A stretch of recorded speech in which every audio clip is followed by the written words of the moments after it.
the fight boiled down to the first round. And a lot of people think that Petr Yan won that first round. And me and Alan both have a big opinion on that. I'm not going to unpack all of it because I got to leave some stuff for you. But I just think that Aljamain Sterling, for lack of better words, he stole this. He stole the end of that first round and he won it. It's not that he was losing the first round, but it's just he won the most important part of the round, which is the last 10 seconds. When you hear that 10-second clapper go off in a round as a fighter, that's the most important time of the round because you can steal all the momentum away from your opponent and get the nod on the judges' scorecard. We've seen that before. Michelle Waterson versus Angie Hill, right? The last 10 seconds, she kind of stole the round, made some noises, pushed forward.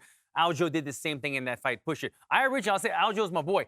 I originally had Petr Yan winning this, watching it live over there. Michael said it. We had to go back and rewatch this. Even rewatching it, it was so close. We looked at each other, we're like, I don't know who won this fight, man. We started dissecting it. Are we looking at cage aggression, control, really significant strikes? You could throw that out the window. They really both had 1 or 2 significant strikes. Nobody was really damaged in this fight. I thought Petr Yan pushed the pace more, pushed forward, tried to get the fight going.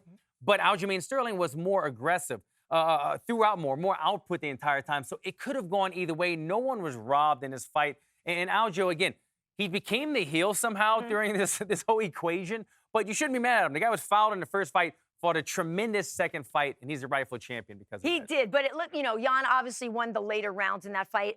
It may be next for Aljamain, could be TJ Dillashaw. But, Michael, I want to know for you, what would you do with Yan? Because when we look at the top fighters, he's already beaten Aldo, he's already beaten Sandhagen, so who's next for him? Oh, to me, it's a no-brainer.